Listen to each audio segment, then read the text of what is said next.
বিশ্বনবীকে সাহাবী বলছে, ওগো রাসূল, আইয়ুল আমালি আফদালিল্লাহ, আল্লাহর কাছে সব থেকে ভালো কাজ কি? কোন কাজ আল্লাহর কাছে সব থেকে প্রিয়? বিশ্বনবী বলল, তিনটা কাজ আল্লাহর কাছে বড় দামি। এক নাম্বার আসসালাতু ফি ওয়াক্তিহা, সময় মতো নামাজ পড়া। যেখানেই নামাজের সময় হয় অজু করে গামছা বিছিয়ে নামাজ পড়ে নাও, তোমার নামাজ কবুল করবেন কে? এক নাম্বার আসসালাতু ফি ওয়াক্তিহা, সময় মতো নামাজ আল্লাহর কাছে বড় প্রিয়। দুই নাম্বার আল জিহাদু ফি সাবিলিল্লাহ, আল্লাহর রাস্তায় জিহাদ করা আল্লাহর কাছে বড় প্রিয়। সাহাবী বলল, তিন নাম্বার কি? রাসূল বলল, বিররুল ওয়ালিদাইন, মা বাবার সাথে উত্তম আচরণ করা আমার আল্লাহর কাছে সব থেকে প্রিয়দের প্রিয় হয়ে যায়। সুবহানাল্লাহ। আরেক সাহাবী এসে জিজ্ঞাসা করল, গো রাসূল, মান আহাক্কুন নাসি বিহুসনি সাহাবাতি, আমার মা বাবা দুইজনেই জীবিত আছে, আমার কাছ থেকে কে বেশি উত্তম ভালো আচরণ আশা করে? বিশ্বনবী বলল, মান উম্মুক, তোমার মা। সাহাবী বলল, এরপরে কে? বিশ্বনবী বলল, উম্মুক, তোমার মা। তারপরে কে? উম্মুক, তোমার মা। সাহাবী জিজ্ঞেস করল, রাসূল, তারপরে কে? বিশ্বনবী বলল, মান আবুক, তোমার বাবা। এইভাবে মা বাবার খেদমতের কথা বলতে গিয়ে মায়ের সম্মানকে 3 গুণ বাড়িয়েছেন কে? জোরে বলেন কে? মায়ের সম্মান 3 গুণ আল্লাহ বাড়িয়েছেন। কেন বাড়িয়েছেন? কারণ 3টা কষ্ট দুনিয়াতে কোনো বাবা করতে পারে না, মাকেই করতে হয়। এজন্য আল্লাহ মায়ের সম্মানকে 3 গুণ বাড়িয়ে দিয়েছেন। সুবহানাল্লাহ। সাহাবী বলল, গো রাসূল, কোন 3টা গুণ মায়ের মধ্যে থাকার কারণে আল্লাহ মায়ের সম্মানকে এত বৃদ্ধি করে দিয়েছেন? কোরআনের মধ্যে আল্লাহ বলেছেন 3টা গুণ মায়ের মধ্যে আছে, যার কারণে আমি আল্লাহ মায়ের সম্মানকে 3 গুণ বাড়িয়ে দিয়েছি। 1 নাম্বার গর্ভধারণের কষ্ট। দুনিয়ার কোনো বাবা গর্ভধারণ করতে পারে না, মা গর্ভধারণ করে। গর্ভধারণের যন্ত্রণা আমি আর আপনি হয়তো বুঝি না, কিন্তু আপনার প্রেগনেন্ট স্ত্রীকে বলেন, মাঝে মাঝে দেখবেন রাত্রিবেলায় কান্না করছে। কেন তুমি কান্না করছো? সন্তান পেটের মধ্যে লাথি দেয়, নড়াচড়া করে, মা ঠিক মতো খাবার খেতে পারে না। যখন চিন্তা করবেন, আপনিও তো পেটের মধ্যে মায়ের পেটে ছিলেন, আপনার মাকে কত লাথি দিয়েছেন। মা কিন্তু রাগ করে নাই, আপনার লাথির কারণে মা বুঝতে পেরেছে সন্তান পেটের মধ্যে ভালোই আছে। সুবহানাল্লাহ। গর্ভধারণের কষ্ট মা ছাড়া কেউ করতে পারে না। 2 নাম্বার হচ্ছে মা সন্তানকে প্রসব করে দেয়, বাবা প্রসব করতে পারে না। প্রসবের ব্যথা যে কত যন্ত্রণা মা ছাড়া কেউ বোঝে না। বিজ্ঞানীরা বলে একজন মানুষ 20 থেকে 25 ইউনিটের বেশি ব্যথা সহ্য করতে পারে না। এর থেকে বেশি ব্যথা যদি হয় সে মারা যাবে অথবা বেহুশ হয়ে পড়ে যাবে। কিন্তু একজন মা যখন সন্তান প্রসব করে, ওই মায়ের ব্যথা থাকে 50 থেকে 55 ইউনিট। আল্লাহু আকবার। 50 থেকে 55 ইউনিট ব্যথা নিয়ে মা সন্তানকে দুনিয়ার আলো দেখায়। সেই মাকে কেমন করে কষ্ট দেন, মাকে কেমন করে বুড়া বুড়ি বলে গালি দেন। আল্লাহর রাসূল বলল, মা বাবা খুশি হলে আমার আল্লাহ খুশি হয়ে যায়, মা বাবা বেজার হলে আমার আল্লাহ বেজার হয়ে যায়। মা বাবার সাথে যারা খারাপ আচরণ করে, দুনিয়াতে তাদের আল্লাহ সাথে সাথে শাস্তির ব্যবস্থা করে দেয়। ঠিক কিনা? রাসূল বলেছে 2টা শাস্তি এমন আছে, যেই 2টা পাপের দরজা দিয়ে মানুষ যখন প্রবেশ করে, এই 2টা পাপের করার কারণে আল্লাহ ওই শাস্তিটা দুনিয়াতে খুব তাড়াতাড়ি দেয়। 1 নাম্বার আল বাগী, আল্লাহর সাথে যারা শিরক করে, এই শিরকারীর গুনার কারণে আল্লাহ দুনিয়াতে তাকে শাস্তি দেয়। 2 নাম্বার উকুকুল ওয়ালিদাইন, পিতা মাতার সাথে যারা খারাপ আচরণ করে তার শাস্তিও তৎক্ষণাৎ দিয়ে দেয় কে? জোরে বলেন কে? এজন্য আল্লাহ বলেছে 2 নাম্বার গর্ভধারণের কষ্ট মা সহ্য করে। 3 নাম্বার 2 বছর মা বুকের দুধ খাওয়ায়, মা দুধ খাওয়ায়, সন্তানকে লালন পালন করে, বাবা করতে পারে না। এই জন্য মায়ের সম্মানকে আমার আল্লাহ 3 গুণ পরিমাণ বৃদ্ধি করে দিয়েছেন। সুবহানাল্লাহ। ওগো মা তুমি এই ধরনের শ্রেষ্ঠ নেয়ামত, তোমারই পদতলে রয়েছে জান্নাত। ওগো মা তুমি এই ধরনের শ্রেষ্ঠ নেয়ামত, তোমারই পদতলে রয়েছে জান্নাত।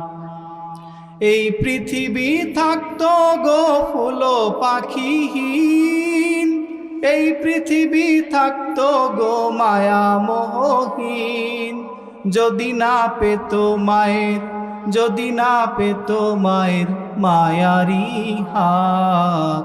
ওগো মা তুমি এই ধরনের শ্রেষ্ঠ নেয়ামত। সুবহানাল্লাহ। ওই মা বাবা যে কত বড় দামি, ওই মা বাবা কত বড় রহমত। যতদিন মার বাবা আছে, মাথার উপরে ছায়া আছে। মা বাবা যদি দুনিয়া থেকে চলে যায়, দোয়া দেওয়ার মতো আর কেউ থাকবে না।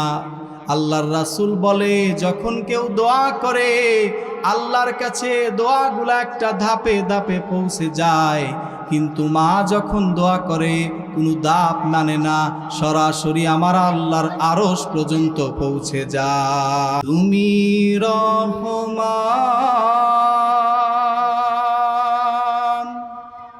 তুমি মেহেরবান,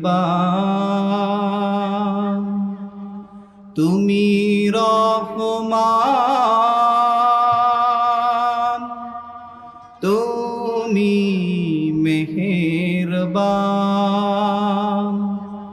অন্ধ গাহে না শুধু তোমারি গুণগান, বুঝেও বুঝে না তবু শান। তুমি রহমান, তুমি মেহেরবান। আলহামদুলিল্লাহ।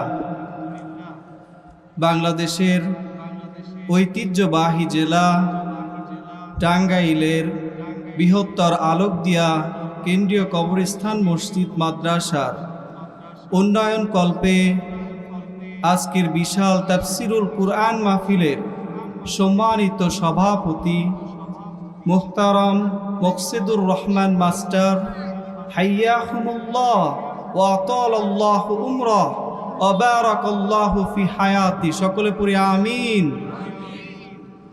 সামনে উপস্থিত আছেন গণ্যমান্য বিশিষ্ট ব্যক্তিবর্গ, দূর দূরান্ত থেকে আগত আল্লাহ প্রেমিক, নবী প্রেমিক, দিনদার ভাইরা ও পর্দার অন্তরালের মায়েরা, সকলের উদ্দেশ্য করে বলছি, সবাই কেমন আছেন? জোরে বলেন, কেমন আছেন? আমাদেরকে ভালো রাখেন কে? আল্লাহ। সে আল্লাহ যদি না চাইতো আজকের এত সুন্দর নান্দনিক জান্নাতি পরিবেশে বসতে পারতাম? জোরে বলেন। শুধুমাত্র আল্লাহ যাদেরকে কবুল করেছে তারাই আজকে এই জান্নাতি মজলিসে আমরা বসতে পেরেছি, ঠিক কিনা? আল্লাহর রহমত, দয়া ব্যতীত এখানে বসা সম্ভব? হাজারো মানুষ থাকবে, সবাই বসতে পারবে না। শুধুমাত্র আল্লাহ যাদের উপরে দয়া করবে তারাই আজকে এই জান্নাতি মজমায় বসতে পারবে, ঠিক কিনা? শয়তান আল্লাহকে চ্যালেঞ্জ করেছিল, আল্লাহ আপনি এত বেশি জান্নাত কেন বানান? জাহান্নাম বেশি করে বানান, আমি আপনার বান্দাদেরকে জান্নাতে যেতে দেব না, তাদেরকে ধোঁকা দিয়ে পথভ্রষ্ট করে জাহান্নামী করে দেব। আল্লাহ বলে, তুমি কি আমার সাথে চ্যালেঞ্জ করো? আল্লাহর সাথে চ্যালেঞ্জ খাটবে? জোরে বলেন। আমার বান্দারা ভুল করবে, গুনাহ করবে, অন্যায় করবে, কোনো এক তাফসীর মাহফিলে বসে এক ফোঁটা চোখের পানি আমার বান্দা যদি ফেলে, আমি আল্লাহ ওই বান্দার সব গুনাহ মুহূর্তে মাফ করে দেব। সুবহানাল্লাহ। তার মানে আল্লাহর দয়া রহমত কম না বেশি? জোরে বলেন বেশি। আল্লাহ যাদের উপরে দয়া করবেন তারাই আজকে এখানে বসতে পারবেন। আল্লাহর দয়া রহমত ব্যতীত এখানে যেমন বসা সম্ভব নয়, সেদিন কিয়ামতের ময়দানে আল্লাহর দয়া রহমত ব্যতীত জান্নাত পাওয়াও সম্ভব নয়। আমল দিয়ে জান্নাতে যাওয়া যাবে? বলেন যাবে? আল্লাহ যদি দয়া না করে সেদিন আপনি আমি আমাদের এই ছোট্ট আমল দিয়ে জান্নাতে যেতে পারবো? কিয়ামতের দিন আল্লাহ তার এক আবেদ বান্দাকে ডাকবে, যেই বান্দার জীবনে কোনো ভুল নাই, পাপের খাতায় একেবারে জিরো। এই বান্দাকে আল্লাহ ডেকে বলবে, ইয়া আবদ উদখুলিল জান্নাতা বিরহমাতি, হে আমার গোলাম, go to the paradise with my mercy, with my রহমা। আমার বান্দা, আমি আল্লাহর দয়া আর রহমতে জান্নাতে প্রবেশ করো। সুবহানাল্লাহ। বান্দা বলবে, আল্লাহ সারা জীবন ইবাদত করেছি, আপনার গোলামি করেছি, আজকে আপনার দয়ায় জান্নাতে যেতে চাই না, বরং বালবি আমালি, আমি আমার আমল দিয়ে জান্নাতে যেতে চাই। আমল দিয়ে জান্নাতে যাওয়া যাবে? জোরে বলেন। আল্লাহ বলবে, আমার ফেরেশতারা শুনেছো নাকি? আমার বান্দা নাকি আমি আল্লাহর দয়া আর রহমতে জান্নাতে যাবে না, আমার বান্দা নাকি তার আমল দিয়ে জান্নাতে যেতে চায়। ও আমার ফেরেশতারা, মিজানের পাল্লা রেডি করো, মিজানের পাল্লা বসাও। আমার বান্দা জন্ম থেকে নিয়ে মরণ পর্যন্ত যত আমল করেছে সব আমল একটা পাল্লার মধ্যে দিয়ে দাও। আল্লাহর হুকুমে ফেরেশতারা যখন সব আমলগুলা এক পাল্লার মধ্যে দেবে, বান্দার আমলের পাল্লাটা ভারী হয়ে যাবে, বান্দা বড় খুশি হয়ে যাবে, বান্দার মুখে হাসি চলে আসবে। আল্লাহ এইবার বলবে, আমার ফেরেশতারা, আমার বান্দার সব আমল তোমরা দিয়েছো, আমি আল্লাহ আমার বান্দাকে অসংখ্য নেয়ামত দিয়েছি, অসংখ্য অগণিত নেয়ামত দিয়েছি। সব নেয়ামত আমি চাই না। আমার বান্দাকে আমি দুটো চোখ দিয়েছিলাম, এই দুটো চোখ আমি চাই না। এই দুটা চোখ থেকে একটা চোখের নেয়ামত আমার আর এক পাল্লায় দাও। আল্লাহর হুকুমে বান্দার যখন আমল এক পাল্লায় রাখা হবে, আল্লাহর নিয়ামতের একটা চোখের নিয়ামত আর এক পাল্লায় রাখা হবে। মুহূর্তের মধ্যে আল্লাহর নিয়ামতের পাল্লাটাই ভারী হয়ে যাবে। সুবহানাল্লাহ। আল্লাহ বলবে, বান্দা দেখো, তোমার যত আমল ছিল সব আমলের থেকে আমি আল্লাহর একটা নিয়ামতের পাওয়ার এত বেড়ে গেছে, এখন হিসাব বলে তুমি জাহান্নামে যাবা। যাও, জাহান্নামে যাও। বান্দা বলবো, গো রব, আমি তো ভুল করেছি, তুমি আমাকে মাফ করে দাও, আমার ভুল হয়েছে, আমি তোমার রহমত বুঝতে পারি নাই, তুমি আমাকে মাফ করে দাও।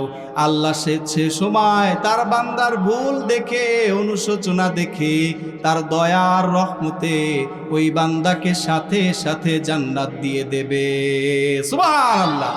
ওয়া ইন তাউদ্দু নি'মাতাল্লাহি লা তুহসুহা।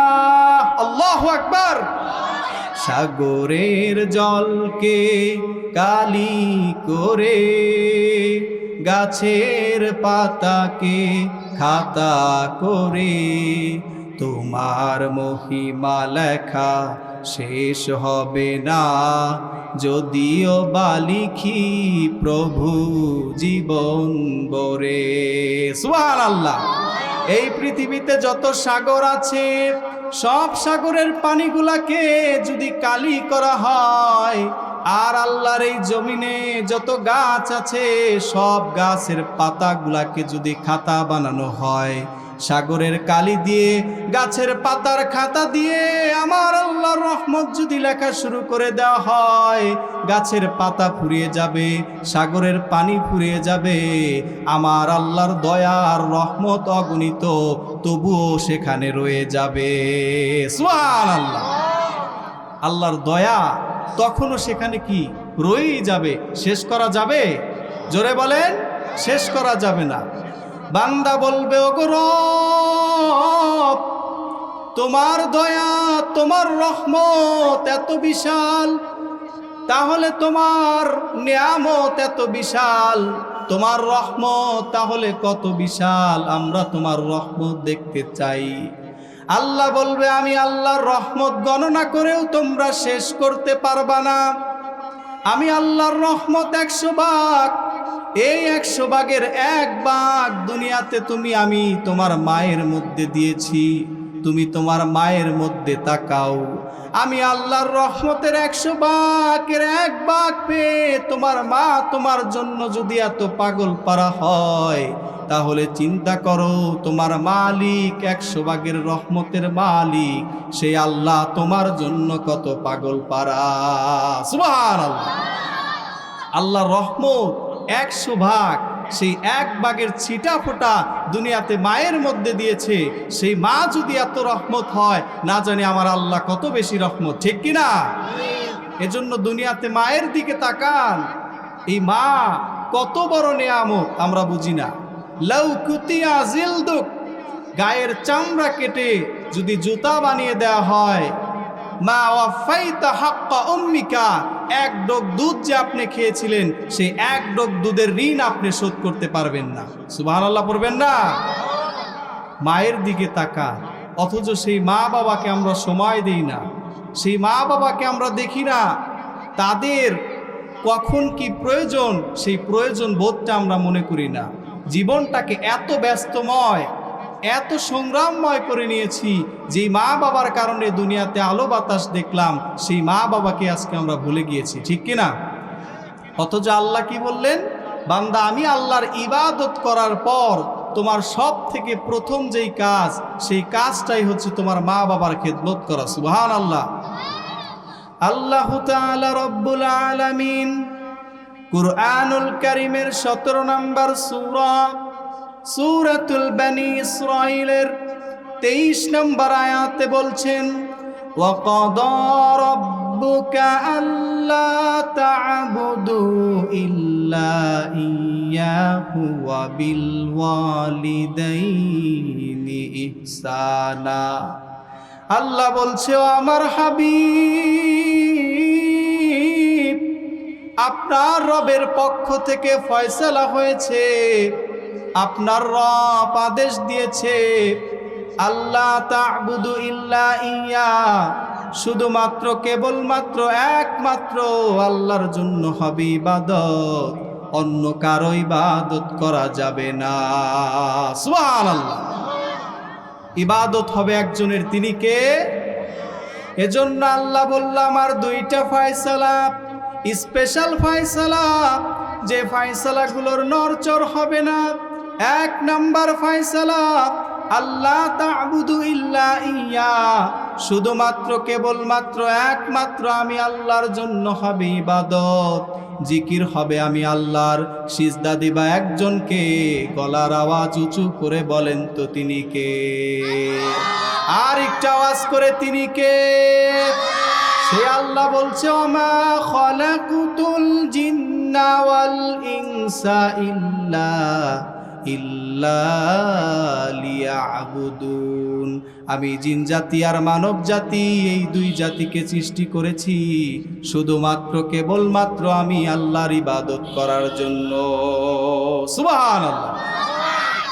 আমাদেরকে সৃষ্টির উদ্দেশ্যই হচ্ছে আল্লাহর ইবাদত করা, তার গোলামি করা।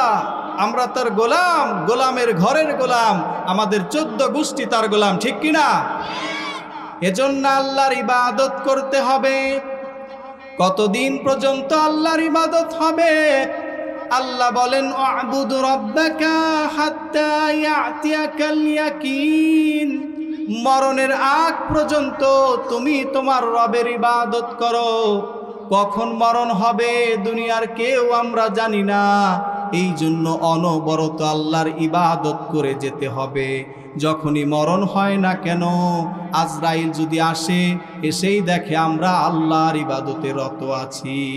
সুবহানাল্লাহ। মরণের আগ পর্যন্ত আল্লাহর ইবাদত করতে হবে। আল্লাহ বলল, মরণের আগ পর্যন্ত তুমি তোমার রবের ইবাদত করো, কিন্তু খবরদার ওয়ালা তুশরিকু বিহি শাইয়া, কিন্তু খবরদার আমি আল্লাহর সাথে কাউকে শরীক করো না। আমি আল্লাহর সাথে যদি কাউকে অংশীদার করো, তোমার সব আমলগুলা মুহূর্তের মধ্যে বরবাদ করে দেবেন কে? জোরে বলেন কে? আল্লাহর সাথে যদি কাউকে শরীক করা হয়, সব আমল মুহূর্তে বাদ হয়ে যাবে, ঠিক কিনা? এজন্য ইবাদত হবে আল্লাহর, কিন্তু আল্লাহর সাথে যখনই আপনি কাউকে অংশীদার করবেন, শিরক করবেন, তখনই আপনার সব আমলগুলা বাদ করে দেবেন কে? ইবাদত যার করা হয় আল্লাযী ইউবাদ, তাকে বলে মাবুদ। আর আমাদের মাবুদ একজন, তিনি কে? এজন্য আল্লাহ বলল, আমার স্পেশাল ফয়সালা, দুইটা ফয়সালা। এক নাম্বার ইবাদত হবে আমি আল্লাহর, দুই নাম্বার ফয়সালা শোনো, ওয়াবিল ওয়ালিদাইনি ইহসানা, আমার দুই নাম্বার ফয়সালা মা বাবার সাথে ইহসান করা, মা বাবার সাথে ভালো আচরণ করা। যেমনি ভাবে তোমরা আমি আল্লাহর ইবাদত করবা, তারপরে ঠিক তেমনি ভাবে তোমরা মা বাবার খেদমতে ঝাঁপিয়ে পড়বা। সুবহানাল্লাহ। ইহসান মানে ভালো আচরণ, ইহসান মানে খেদমত, ইহসান মানে নিজের সবটুকু মা বাবার পায়ে বিছিয়ে দেওয়া। আমরা বললাম, আল্লাহ কেমন করে আপনার ইবাদত করতে হয় আমরা জানি, কেমন করে আপনাকে ডাকতে হয় সেটাও আমরা জানি, কিন্তু কেমন করে মা বাবার সাথে ইহসান করতে হয়, মা বাবার সাথে খিদমত করতে হয় আমরা জানি না। ও আল্লাহ, আপনি আমাদেরকে দেখান, আপনি আমাদেরকে বুঝান কেমন করে মা বাবার সাথে ইহসান করব।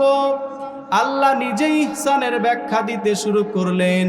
রব্বুল আলামিন বলছেন, ইম্মা ইয়াবলুগান্না ইনদাকাল কিবারা আহাদুহুমা আও কিলাহুমা ফালা তাকুল লাহুমা উফ।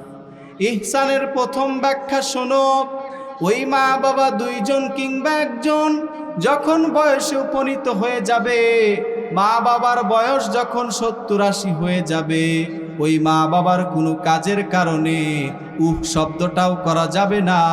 এটাই হলো আমি আল্লাহর ইহসান। সুবহানাল্লাহ। মা বাবার সাথে ভালো আচরণ করতে হবে, তাদের কোনো কর্মকাণ্ডের কারণে উহ আহ শব্দটাও করা যাবে না। কার কথা বলেন তো? জোরে বলেন, কার কথা? মনোযোগ কি আছে আপনাদের? ইবাদত হবে কার? একটা তাকবীর দেই, লিল্লাহে তাকবীর, লিল্লাহে তাকবীর। এজন্য আল্লাহ বলল, ইবাদতের পর মা বাবার প্রতি ইহসান করতে হবে। ইহসান কেমন হবে? মা বাবার বয়স যখন 70 হয়ে যাবে, মা বাবার বয়স যখন 80 হয়ে যাবে, মা বাবা তোমাদেরকে বিরক্ত করবে, জ্বালা যন্ত্রণা দেবে, কিন্তু ওই মা বাবার কথায় বিরক্ত না হয়ে মা বাবার সাথে উত্তম আচরণ করতে হবে। মা বাবার সাথে যদি উত্তম আচরণ করো, আমি আল্লাহ আরশ থেকে খুশি হয়ে যাব। সুবহানাল্লাহ। এজন্য মা বাবার প্রতি ইহসান করতে হবে। তোমরা যখন ছোট ছিলা, মা বাবাকে জ্বালা যন্ত্রণা দিতা, মা বাবা তোমাদের প্রতি বিরক্ত হয় নাই, ঘর থেকে বের করে দেয় নাই, বরং তোমাকে আদর করে যত্ন করে কোলে তুলে নিয়েছে। আজকে বয়সের কারণে মা আর বাবা যদি অন্যরকম কথা বলে, ওই মা বাবার সাথে খারাপ আচরণ করা যাবে না। মা বাবাকে যদি তুমি খারাপ ভাষায় কথা বলো, মুহূর্তের মধ্যে তোমার সব আমল বাতিল করবে কে? জোরে বলেন কে? মা বাবার সাথে খারাপ আচরণ করা যাবে না। আমাদের কত আগের স্মৃতি মনে আছে। আমার বয়স, আপনার বয়স যখন 2 বৎসর, তখন কি করেছেন মনে আছে? বলতে পারবেন? তখন আরও মনে নাই, ঠিক কি না? কিন্তু ওই সময়টাতেই মা বাবাকে আমরা সব থেকে বেশি কষ্ট দিয়েছি, ঠিক কি না? খুব খেয়াল করে বুঝবেন, আপনার বয়স 1 বছর, মাঘ মাসের কনকনে ঠান্ডা, চারিপাশে সবাই যখন কম্বল মুড়ি দিয়ে ঘুমিয়েছে, পাশে বাবাও কম্বল দিয়ে ঘুম পাড়ছে, কিন্তু আপনার মা, জনম দুঃখিনী মা, এখনো ঘুমায় নাই। ডান পাশে কাতে নিয়ে আপনাকে শুইয়েছে। রাত 12টার দিকে পেশাব করে মায়ের ডান পাশটা আপনি ভিজিয়ে দিয়েছেন। মা আপনার প্রতি বিরক্ত হয় নাই, মা আপনার প্রতি মন খারাপ করে নাই। ডান পাশ থেকে উঠিয়ে বাম পাশে নিয়ে মা ঘুমিয়েছে। বাম পাশ যখন আবার 1টার দিকে পেশাব করে ভিজিয়ে দিয়েছেন, মা এখনো বিরক্ত হয় নাই। ডান পাশ বেজা, বাম পাশ বেজা, আপনার মা আপনাকে তার বুকের মাঝখানে নিয়ে ঘুমিয়েছে, ঠিক কিনা? আল্লাহ বলল, ইহসান কারে বলো? শোনো শোনো, ওই মা বাবার বয়স যখন 70 হয়ে যাবে, ওই মা বাবার বয়স যখন 80 হয়ে যাবে, খবরদার মা বাবাকে ধমক দিও না। ওয়ালা তানহারহুমা, ধমক দিও না। ওয়াকুল্লাহুমা কওলান কারীমা, বড় যত নম্রতা তুমি জানো, যত ভদ্রতা তুমি জানো, মা বাবার সাথে তুমি করো। মা বাবার সাথে যদি তুমি ভদ্র আচরণ করো, তোমার জীবনটাকে উজালা করে দেবেন কে? জোরে বলেন কে? এজন্য বিশ্বনবী বলেছেন, রেদর রব্বি ফি রেদল ওয়ালিদ ওয়া সাখাতুর রব্বি ফি সাখাতিল ওয়ালিদ। বাবা মা খুশি, আরশের মালিক খুশি। বাবা মা নারাজ, সাথে সাথে আমার আল্লাহ নারাজ হয়ে যায়, ঠিক কি না? বাবা মা খুশি, আল্লাহ খুশি। আর বাবা মা যদি নারাজ হয়ে যায়, নারাজ হয় কে? জোরে বলেন কে?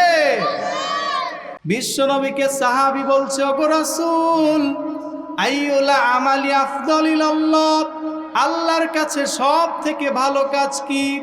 কোন কাজ আল্লাহর কাছে সব থেকে প্রিয়? বিশ্বনবী বলল, 3টা কাজ আল্লাহর কাছে বড় দামি। 1 নাম্বার as-সালাতু ফি ওয়াক্তিহা, সময় মতো নামাজ পড়া। যেখানেই নামাজের সময় হয়, অজু করে গামছা বিছিয়ে নামাজ পড়ে নাও, তোমার নামাজ কবুল করবেন কে? 1 নাম্বার as-সালাতু ফি ওয়াক্তিহা, সময় মতো নামাজ আল্লাহর কাছে বড় প্রিয়। 2 নাম্বার আল জিহাদু ফি সাবিলিল্লাহ, আল্লাহর রাস্তায় জিহাদ করা আল্লাহর কাছে বড় প্রিয়। সাহাবী বলল, 3 নাম্বার কি? রাসূল বলল, বিররুল ওয়ালিদাইন, মা বাবার সাথে উত্তম আচরণ করা আমার আল্লাহর কাছে সব থেকে প্রিয়দের প্রিয় হয়ে যায়। সুবহানাল্লাহ। আরেক সাহাবী এসে জিজ্ঞাসা করলো, গো রাসূল, মান আহাক্কুন নাসি বিহুসনি সাহাবাতি, আমার মা বাবা 2 জনেই জীবিত আছে, আমার কাছ থেকে কে বেশি উত্তম ভালো আচরণ আশা করে? বিশ্বনবী বলল, মান উম্মুক, তোমার মা। সাহাবী বলল, এরপরে কে? বিশ্বনবী বলল, উম্মুক, তোমার মা। তারপরে কে? উম্মুক, তোমার মা। সাহাবী জিজ্ঞেস করল, রাসূল তারপরে কে? বিশ্বনবী বলল, মান আবুক, তোমার বাবা।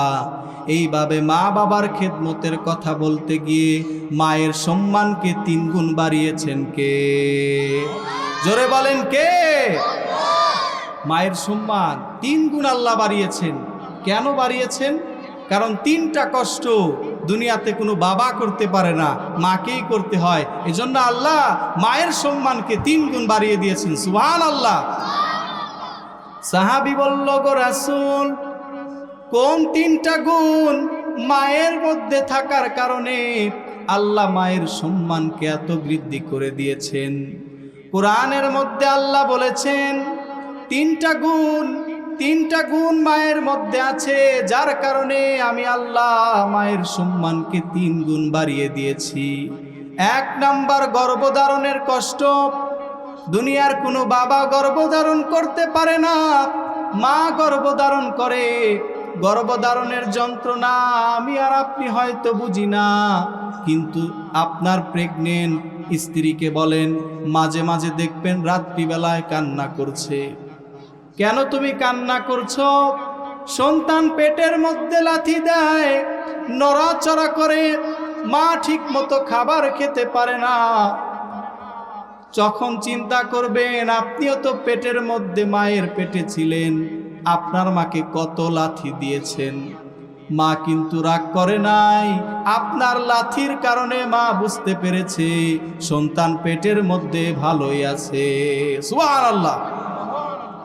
গর্ভধারণের কষ্ট মা ছাড়া কেউ করতে পারে না।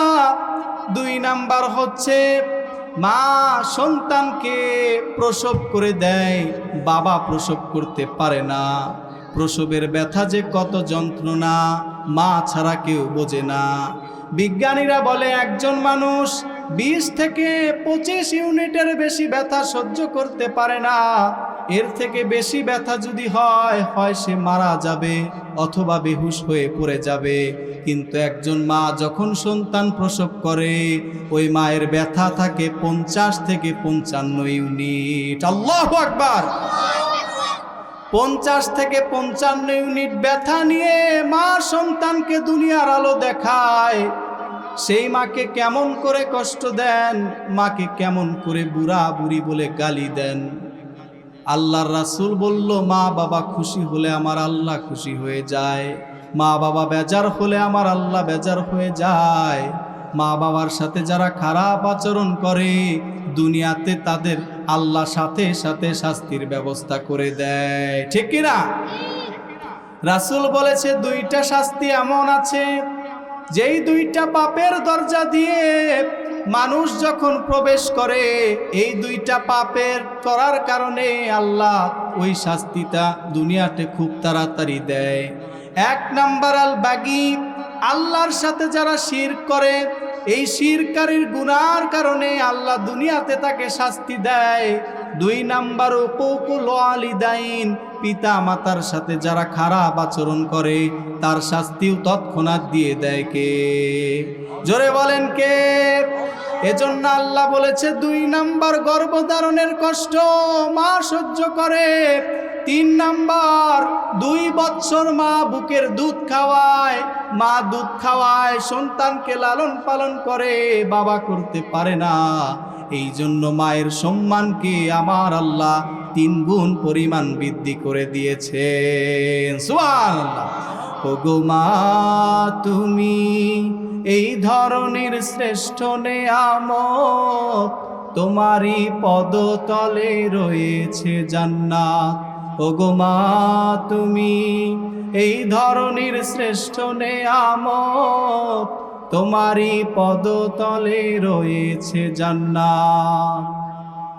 এই পৃথিবী থাকতো গো ফুল পাখিহীন, এই পৃথিবী থাকতো গো মায়া মোহহীন, যদি না পেত মায়ের, যদি না পেত মায়ের মায়ারি হাত। ওগো মা তুমি এই ধরনের শ্রেষ্ঠ নেয়ামত। সুবহানাল্লাহ। ওই মা বাবা যে কত বড় দামি, ওই মা বাবা কত বড় রহমত। যতদিন মার বাবা আছে, মাথার উপরে ছায়া আছে। মা বাবা যদি দুনিয়া থেকে চলে যায়, দোয়া দেওয়ার মতো আর কেউ থাকবে না। আল্লাহর রাসূল বলে, যখন কেউ দোয়া করে আল্লাহর কাছে দোয়াগুলো একটা ধাপে ধাপে পৌঁছে যায়, কিন্তু মা যখন দোয়া করে কোনো ধাপ মানে না, সরাসরি আমার আল্লাহর আরশ পর্যন্ত পৌঁছে যায়। সুবহানাল্লাহ। মা যখন দোয়া করে সরাসরি আল্লাহর আরশ পর্যন্ত পৌঁছে যায়। এজন্য মায়ের কাছ থেকে দোয়া নেওয়ার দরকার আছে না নাই? জোরে বলেন। মায়ের কাছ থেকে দোয়া নিতে হবে। মায়ের যার জন্যই মা দোয়া করেছে তার জীবনটাকে সফলতাময়, বরকতময় করেছেন কে? আল্লাহ।